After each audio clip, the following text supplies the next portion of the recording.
60세 인생 최대의 배신. 도쿄 주부 5인이 고향을 버리고 한국행 비행기에 올랐습니다. 평생 집안일에 헌신했던 그들이 평범한 여행 대신 관광노, 한국 노년의 일상을 직접 보고 싶다. 고 선언한 순간 모든 계획이 뒤바뀌었는데요.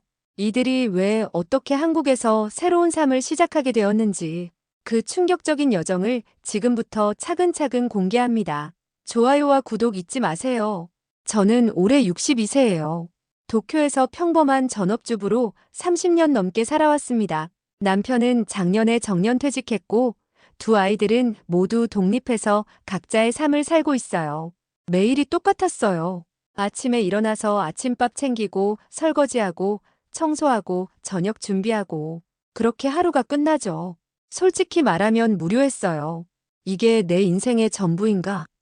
그런 생각이 자주 들었거든요. 친구들과 만나도 똑같은 이야기만 반복되고 TV 프로그램도 재미없고 뭔가 새로운 자극이 필요했는데 그게 뭔지 모르겠더라고요. 그런데 어느 날 대학 동창인 사치코가 갑자기 전화를 걸어왔어요. 유미코, 한국 여행 어때? 우리끼리 말이야. 처음엔 그냥 평범한 관광여행인 줄 알았습니다. 사치코를 포함해서 총 5명의 친구들과 통역사 아키코까지 6명이서 떠나는 여행이었어요. 한국이라 별로 관심이 없었어요. 가까운 나라이긴 하지만 딱히 가보고 싶다는 생각을 해본 적이 없었거든요. 하지만 집에만 있는 것보다는 나을 것 같아서 참여하기로 했어요. 비행기 표를 예약하면서도 별다른 기대는 없었어요. 60이 넘어서 뭘 새롭게 볼 수 있겠어? 그런 마음이었습니다. 그냥 친구들과 수다 떨면서 며칠 보내다 오는 정도로 생각했죠. 비행기 안에서도 마찬가지였어요. 기내식 먹고 잡지 보고 잠깐 잠들고 평범한 여행의 시작이라고 생각했어요. 창밖으로 보이는 구름들을 보면서도 그냥 관광하고 돌아오겠지 싶었거든요. 인천공항에 도착해서 입국 수속을 받는데 생각보다 깔끔하고 체계적이었어요. 공항 직원들도 친절했고요. 나쁘지 않네 정도의 첫인상이었어요. 호텔에 도착해서 체크인을 하고 저녁 만찬 자리가 마련되었어요. 한식당에서 친구들과 둘러앉아 음식을 시켜놓고 이야기를 나누고 있었는데 갑자기 사치코가 놀라운 말을 했어요. 여러분, 저는 이번 여행이 단순한 관광이 아니라고 생각해요. 한국의 노년 일상을 직접 보고 싶어요. 우리가 몰랐던 것들을 찾아보자고요. 순간 식탁이 조용해졌습니다. 젓가락을 들고 있던 친구들이 모두 사치코를 바라봤어요. 저도 어리둥절했거든요. 뭔 소리야? 그냥 관광하면 되는 거 아닌가? 하지만 사치코의 눈빛이 진지했어요. 일본에서는 노년이 되면 집에만 있거나 병원에 가는 게 전부잖아요. 외로움을 달래려고 카페에 가거나 백화점을 돌아다니거나 그게 다예요. 한국은 다를까요? 다른 친구들도 고개를 끄덕였어요. 맞는 말이었거든요. 일본의 노년층은 정말 할 일이 없어요. 그냥 시간을 때우며 사는 게 대부분이죠. 그때 통역사 아키코가 끼어들었어요. 사실 한국의 노년 문화는 정말 특별해요. 여러분이 상상하는 것과는 완전히 달라요. 공동체 문화가 정말 발달해 있거든요. 아키코의 말에 가슴이 뛰기 시작했어요. 사치코가 결정적인 말을 했어요. 이 순간을 놓치면 우리 모두 평생 후회할 거예요. 진짜 한국을 보고 싶어요. 그들이 어떻게 나이 들어가는지, 어떻게 행복하게 사는지 알고 싶어요. 그 순간 제 마음속에서 뭔가가 꿈틀거렸어요. 지금까지 느끼지 못했던 설렘이었어요. 60년 넘게 살면서 이런 기분을 느껴본 게 언제였는지 기억이 안 났거든요. 저도 모르게 고개를 끄덕이고 있었어요. 그래, 한번 제대로 봐보자. 그렇게 저희의 진짜 여행이 시작되었습니다. 다음 날 아침 일찍 저희는 서울 지하철을 타기로 했어요. 도쿄 지하철은 너무 익숙해서 새로울 게 없다고 생각했는데 한국 지하철은 처음부터 완전히 달랐습니다. 호텔에서 명동역까지 걸어가는데 아침 출근 시간이라 사람들이 정말 많았어요. 도쿄와 똑같겠네 생각했는데 뭔가 분위기가 달랐어요. 사람들이 급하긴 하지만 서로 부딪히지 않으려고 조심하는 게 보였거든요. 지하철역 입구에서부터 놀랐어요. 에스컬레이터에서 사람들이 한쪽으로만 서 있는 거예요. 도쿄에서도 그렇긴 하지만 여기서는 더 자연스럽게 질서를 지키고 있었어요. 시민의식이 좋네. 플랫폼에 내려서자 첫 번째 충격이 왔어요. 바닥이 정말 깨끗했어요. 도쿄보다도 더 깨끗할 정도였죠. 껌이나 쓰레기 하나 보이지 않았어요. 이상하네.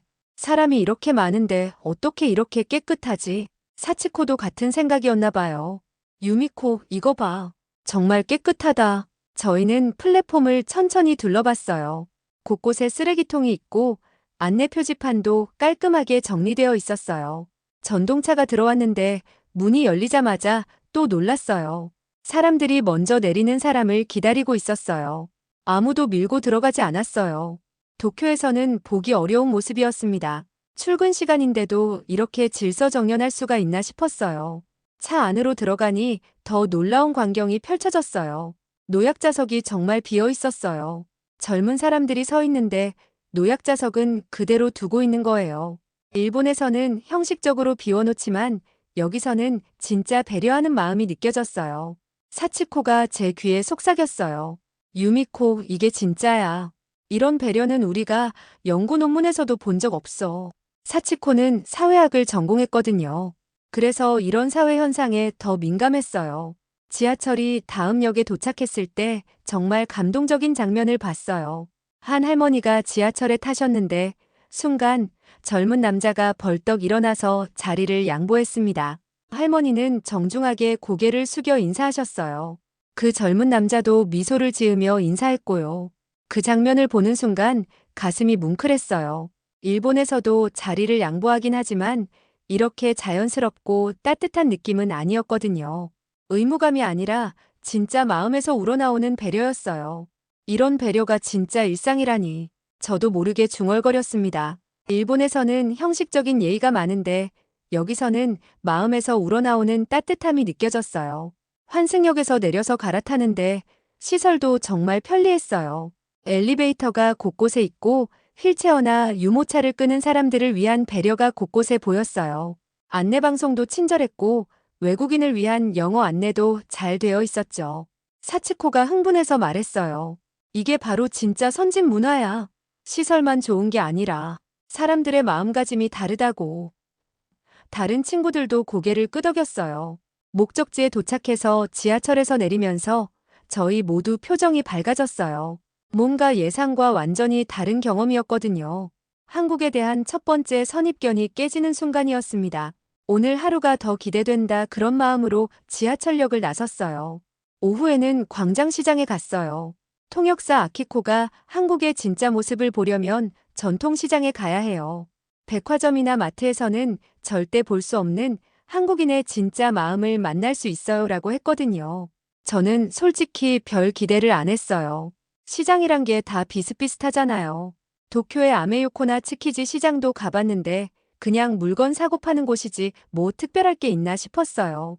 지하철에서 내려서 시장으로 향하는 길에도 그냥 관광지 중 하나겠지 하는 마음이었어요. 하지만 시장 입구에 들어서자마자 분위기가 완전히 달랐어요. 먼저 소리부터 달랐어요.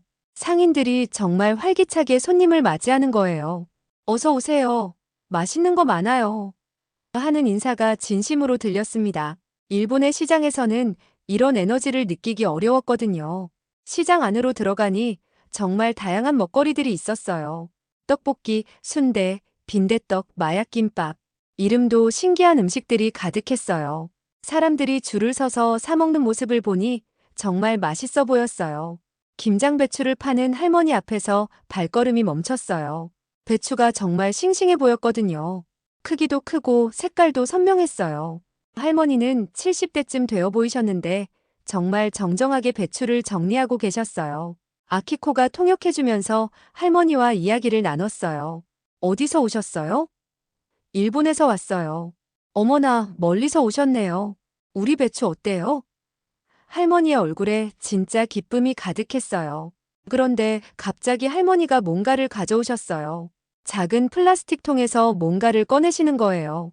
이거 한번 드셔보세요. 할머니가 손수 담근 김치를 작은 그릇에 담아서 내미셨어요.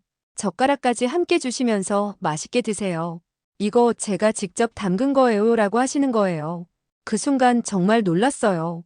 처음 본 외국인에게 이렇게 친절하게 대해주시다니. 김치를 한 입 먹는 순간 저는 완전히 충격을 받았어요. 이게 진짜 김치구나. 지금까지 일본에서 먹었던 김치와는 완전히 다른 맛이었어요.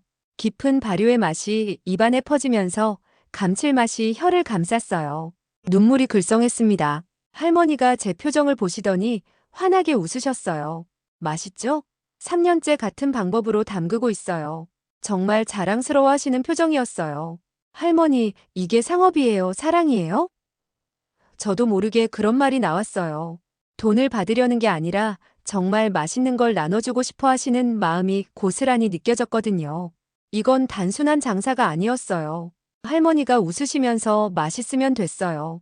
멀리서 오신 손님인데 우리 김치 맛을 모르고 가시면 안 되잖아요 라고 하셨어요. 그 순간 가슴이 뭉클해졌습니다. 우리 집 근처 시장에도 이런 온기가 있었더라면 그런 생각이 들었어요. 일본의 시장은 너무 상업적이에요. 물건을 사고 파는 관계일 뿐이죠. 하지만 여기서는 사람과 사람 사이에 따뜻한 마음이 느껴졌어요. 다른 친구들도 비슷한 경험을 했어요. 과일 가게에서는 시식용 사과와 배를 정말 많이 주셨고, 단맛이 어때요? 아직 덜 익었나요? 라고 물어보시면서 정말 신경 써주셨어요. 떡집에서는 갓 만든 인절미를 맛보라고 하셨어요. 이거 지금 막 만든 거예요. 아직 따뜻해요. 정말 부드럽고 달콤한 맛이었어요. 일본의 모치와는 또 다른 매력이 있었죠. 순대 가게에서는 아예 작은 접시에 순대를 잘라서 주시면서 이게 우리나라 전통 음식이에요. 어떤 맛인지 꼭 알아가세요라고 하셨어요. 순대를 처음 먹어봤는데 생각보다 정말 맛있었어요. 시장을 한 바퀴 돌면서 느낀 건데 여기 상인들은 단순히 물건을 파는 게 아니었어요. 자신들의 음식과 문화를 자랑스럽게 소개하고 싶어 하시는 거였어요. 그리고 손님을 진짜 가족처럼 대해주셨고요. 이게 진짜 인정이구나 싶었습니다. 일본에서는 라고에서 손님 접대 문화가 있지만 그건 좀 형식적인 면이 있어요. 하지만 여기서는 정말 마음에서 우러나오는 따뜻함이었어요. 시장을 나오면서 저희 모두 손에 뭔가씩 들고 있었어요. 할머니가 주신 김치, 과일 아저씨가 싸준 사과, 떡집에서 산 인절미. 물건도 물건이지만 그들의 따뜻한 마음이 더 소중했어요. 사치코가 말했어요. 이런 게 진짜 공동체 문화야. 그냥 이웃이 아니라 가족 같은 느낌이야. 정말 맞는 말이었어요. 하루 만에 한국에 대한 생각이 완전히 바뀌고 있었어요. 셋째 날에는 문화센터에서 한복 체험을 했어요.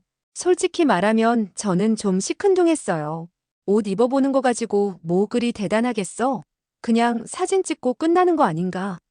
그런 마음이었거든요. 일본에서도 기모노 체험을 해봤는데 딱히 특별할 건 없었거든요. 문화센터에 도착하니 생각보다 규모가 컸어요. 한복 체험실, 전통차 체험실, 서예, 교실 등이 있었어요. 다른 외국인 관광객들도 몇 명 보였고 한국인들도 있었어요. 한복을 입혀주시는 선생님이 정말 정성스럽게 도와주셨어요. 저고리를 입히면서 어깨 라인을 맞춰야 예뻐 보여요. 여기서는 모든 분이 소중한 손님이세요라고 하시는데 그 말투가 진심이었어요. 단순히 서비스하는 게 아니라 정말 예쁘게 입혀드리고 싶어 하시는 마음이 느껴졌어요.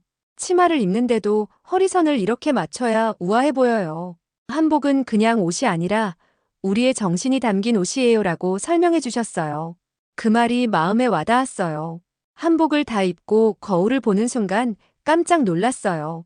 제가 이렇게 우아해 보일 수가 있나 싶었거든요.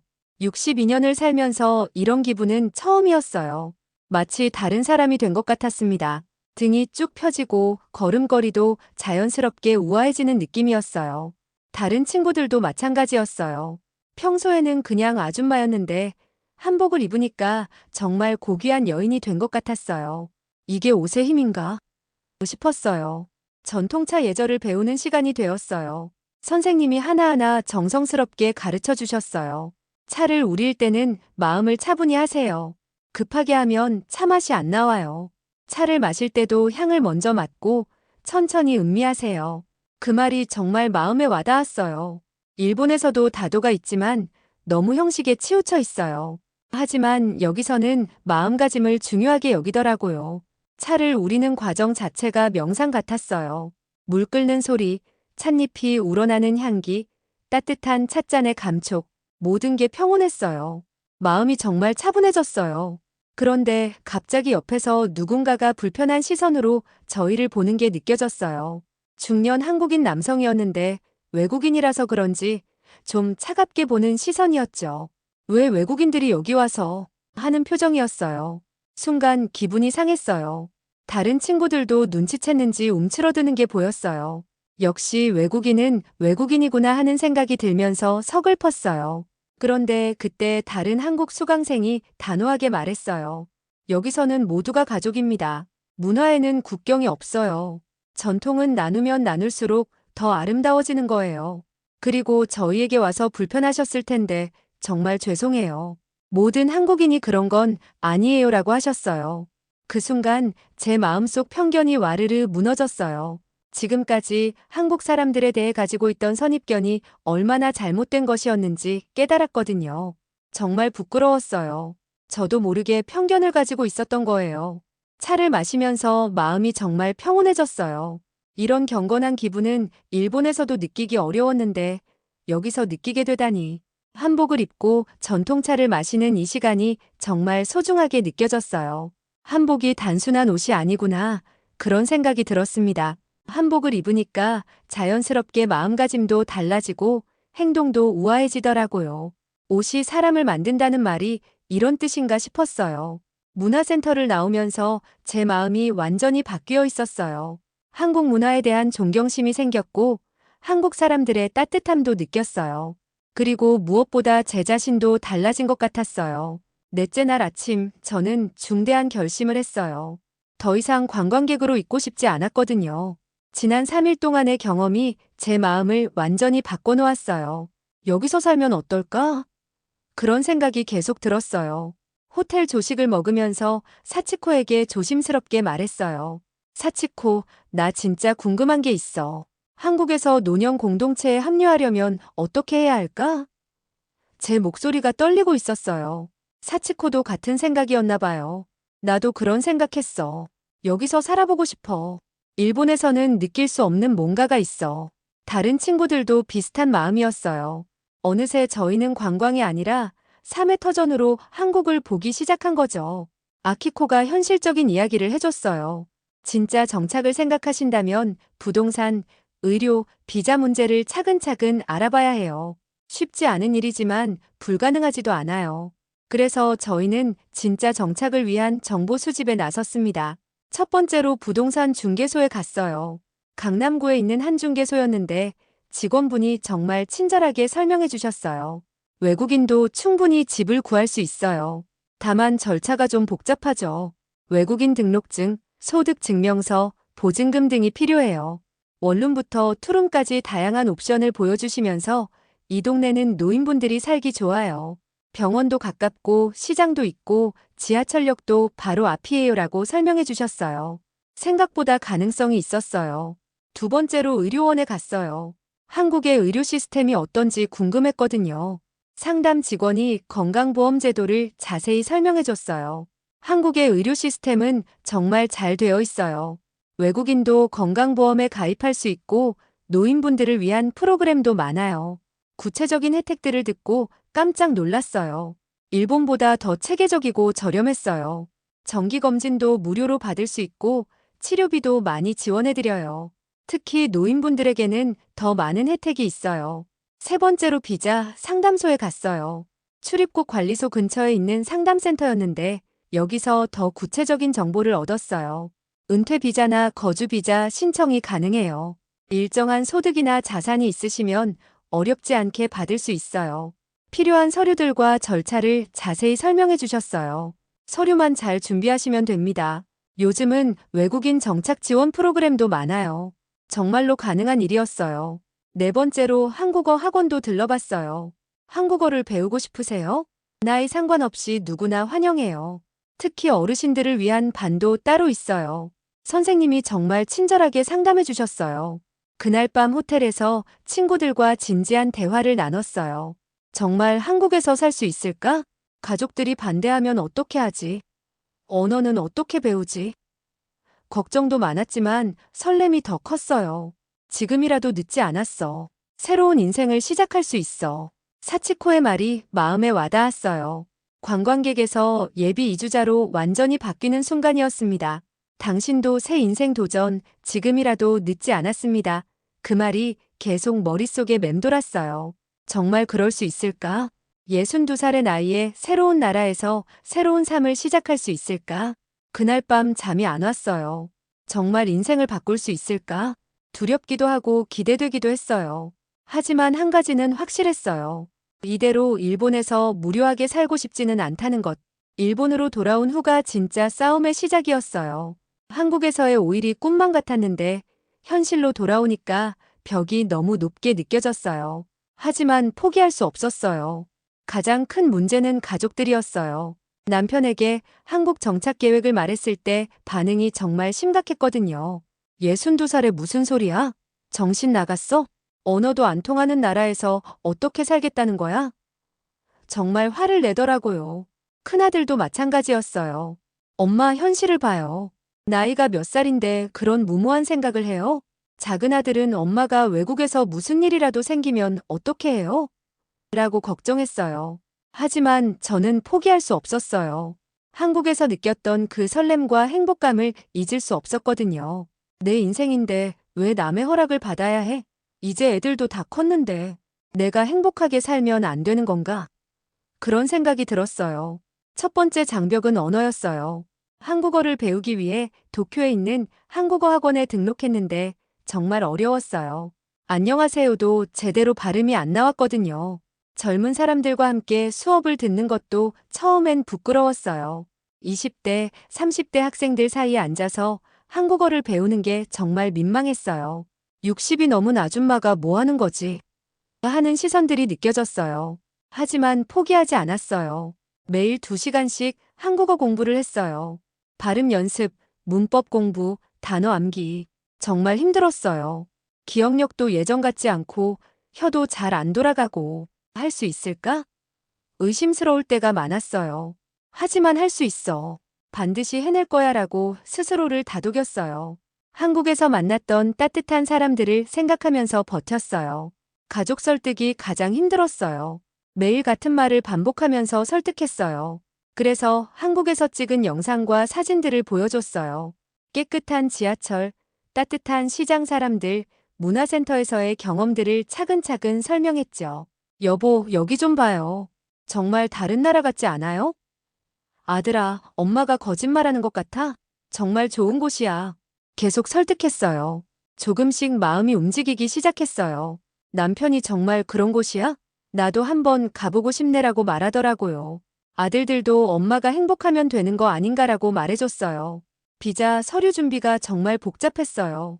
은행 잔고 증명서, 건강검진서, 소득 증명서, 범죄수사 경력 증명서, 온갖 서류들을 준비하는데 몇 달이 걸렸어요.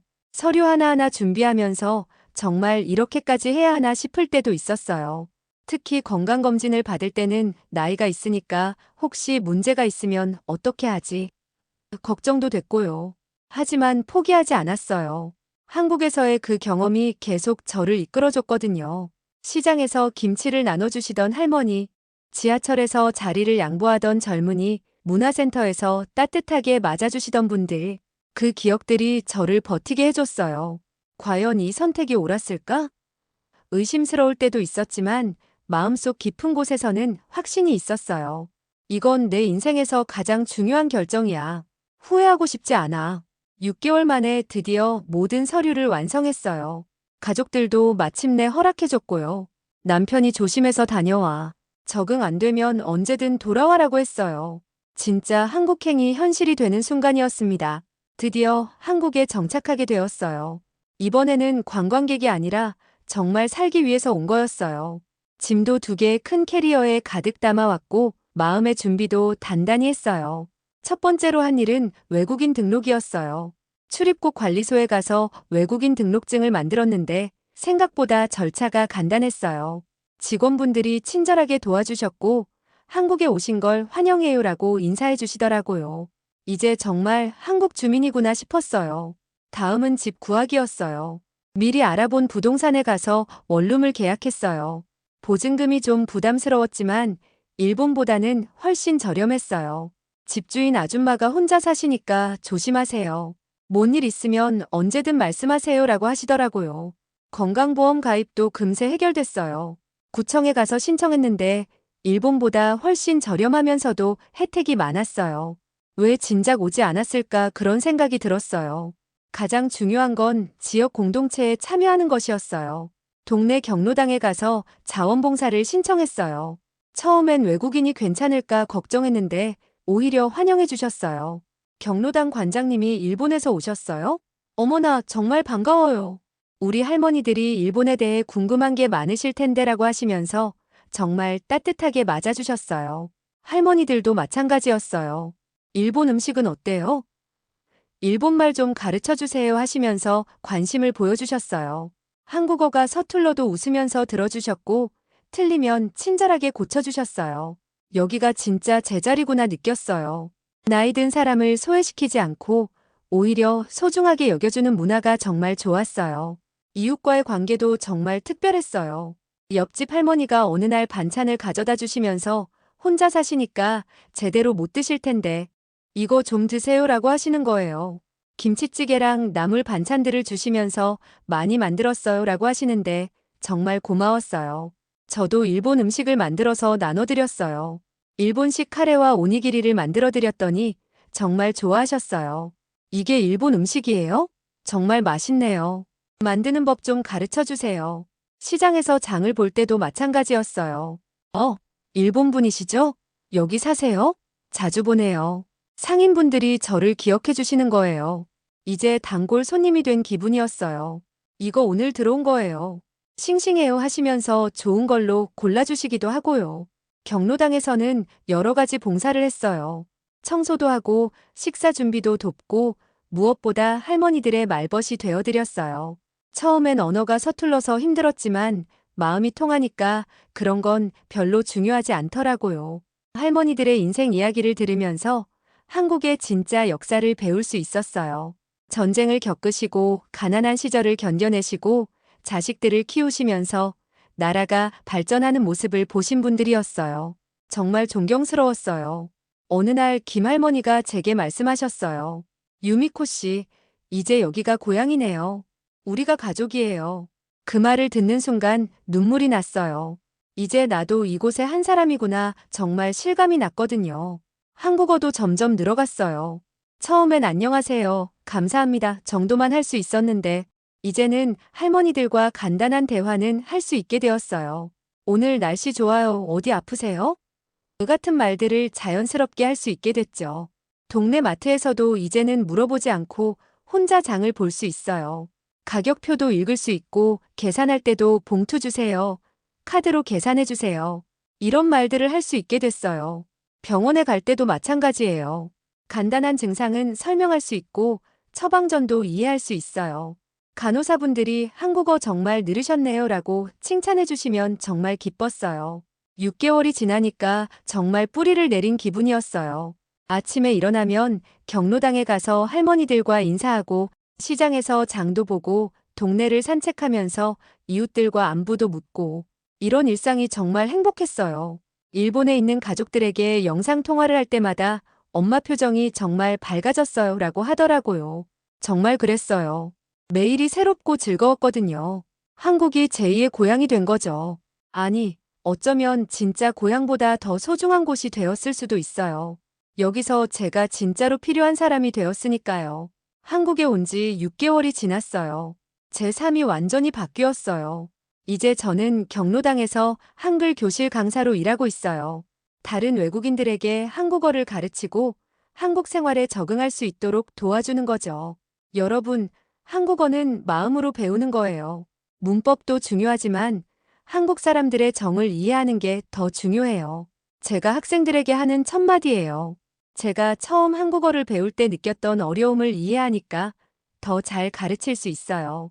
태국에서 온 아줌마, 베트남에서 온 아가씨, 필리핀에서 온 할아버지, 다양한 나라에서 온 분들이 제 수업을 들어요. 모두 저처럼 한국에서 새로운 삶을 시작하려는 분들이에요. 선생님, 한국 사람들이 왜 이렇게 친절해요? 선생님, 시장에서 어떻게 흥정해요? 이런 질문들을 받을 때마다 뿌듯해요. 제가 겪었던 경험들을 나눠줄 수 있으니까요. 사치코는 전통시장 체험 가이드가 되었어요. 외국인 관광객들에게 진짜 한국을 소개해주는 일이죠. 여기서 파는 김치는 할머니의 사랑이 담겨 있어요. 단순히 음식이 아니라 한국인의 마음이에요라고 설명하는 사치코를 보면 정말 자랑스러워요. 관광객들이 사치코의 설명을 들으면서 감탄하는 모습을 보면 뿌듯해요. 이런 문화가 있는 줄 몰랐어요. 정말 따뜻한 나라네요 하면서 한국을 다시 보게 되는 거죠. 다른 친구들도 각자의 자리를 찾았어요. 미치코는 문화센터에서 일본 문화를 소개하는 강사가 되었고, 히로코는 병원에서 일본인 환자들을 돕는 봉사를 하고 있어요. 마리코는 한일 교류 단체에서 활동하면서 양국의 이해를 돕는 일을 하고 있고요. 우리가 꿈꿨던 노년의 새로운 삶을 정말로 살고 있는 거예요. 일본에서는 상상도 못했던 활기찬 삶이에요. 요즘은 더 큰 꿈을 키우고 있어요. 양국 노년 교류 프로젝트를 기획하고 있거든요. 일본에도 한국의 공동체 모델을 전파하자는 게 목표예요. 한국의 경로당 시스템, 이웃과의 따뜻한 관계, 노인을 존중하는 문화를 일본에도 소개하고 싶어요. 일본에 있는 친구들에게 정기적으로 영상 편지를 보내요.